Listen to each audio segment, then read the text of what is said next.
छठ पर्व को देखते हुए यमुना की साफ सफाई का काम तेजी से किया जा रहा है, लेकिन यमुना की वास्तविक स्थिति क्या है दिखाने के लिए हम इस वक्त ITO घाट पर मौजूद हैं। यहां पर आप ITO के बैराज के साथ देखिए तो यहां पानी को साफ करने की कोशिश जो है इस मशीन के जरिए की जा रही है, लेकिन ये सिर्फ कचरा निकाल सकता है, पानी की शुद्धता इसके जरिए नहीं हासिल की जा सकती। हालांकि हरियाणा की तरफ से दिल्ली की ओर यमुना में पानी छोड़ा गया है, बावजूद इसके ये पानी आप देखिए गंदा, पूरी तरह से आप देखिए तो मलबेदार और बदबूदार है। यहाँ पर जो नदी पर फ्लोट करने वाले दरअसल कचड़े हैं या फिर फेंका हुआ सामान है या अन्य सामग्री है, उसे निकालने का काम इस मशीन के ज़रिए ज़रूर किया जा रहा है, जिसके कारण जो पानी के ऊपर तैरता हुआ बहता हुआ दरअसल मलबा दिखाई देता है वो यहाँ से नहीं दिख रहा। लेकिन पानी की शुद्धता का सवाल जस का तस बना हुआ है, क्योंकि छठ जैसा महापर्व जो कि अपने आप में देखिए तो शुद्धता का प्रतीक है, उसे यहाँ पर मनाने को लाखों लोग मजबूर इसलिए होते हैं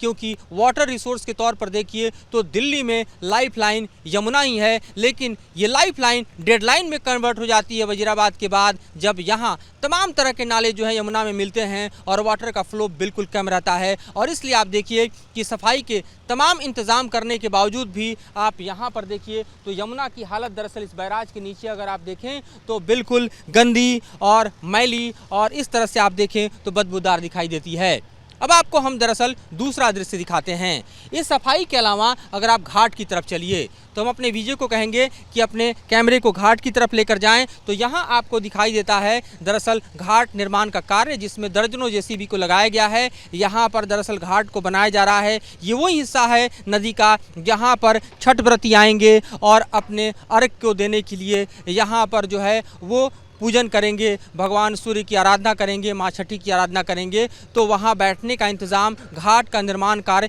तेज़ी से चल रहा है और ये सरकार के इस वक्त बस में है जो दिखाई देता है। लेकिन जहाँ तक सवाल इस यमुना नदी का है, इसके पानी के ऊपर बहते हुए मलबे को हटाने के लिए ये मशीन तो ज़रूर काम कर रही है जो इस पर हम इस वक्त खड़े हैं। इस मशीन को देखिए, इस तरह के कई मशीन जो हैं वो लगाए गए हैं और इन्हीं मशीनों के ज़रिए हम दरअसल यमुना के इस हिस्से में आपको दिखाने की कोशिश कर रहे हैं कि किस तरह से साफ़ सफाई चल रही है। लेकिन नदी की पवित्रता का सवाल जस का तस है, नदी की शुद्धता का सवाल जस का तस है, इस पानी के मैलेपन, मटमैलेपन और बदबूदार होने का सवाल जस का तस है, क्योंकि जब तक ये पानी शुद्ध नहीं होगा तब तक छठी माता के पर्व जिसको शुद्धता का प्रतीक माना जाता है उसके साथ इसका मेल हो पाना बेहद मुश्किल है। लिहाजा यमुना की सफाई, यमुना की गंदगी से मुक्ति पाने का जो समूचा संघर्ष है वो इस छठ पर्व में भी जस का तस बना हुआ दिखाई दे रहा है। मनीष विकास राय के साथ मधुरेंद्र कुमार, न्यूज़ नेशन, दिल्ली। जहां भक्ति है हर शब्द में, कथाओं में छुपे हैं दिव्य रहस्य और ज्योतिष देता है जीवन को दिशा। धर्म से जुड़ी हर बातों को जानने के लिए हमारे चैनल स्तुति को सब्सक्राइब करें। चैनल पर जाने के लिए इस लिंक पर क्लिक करें।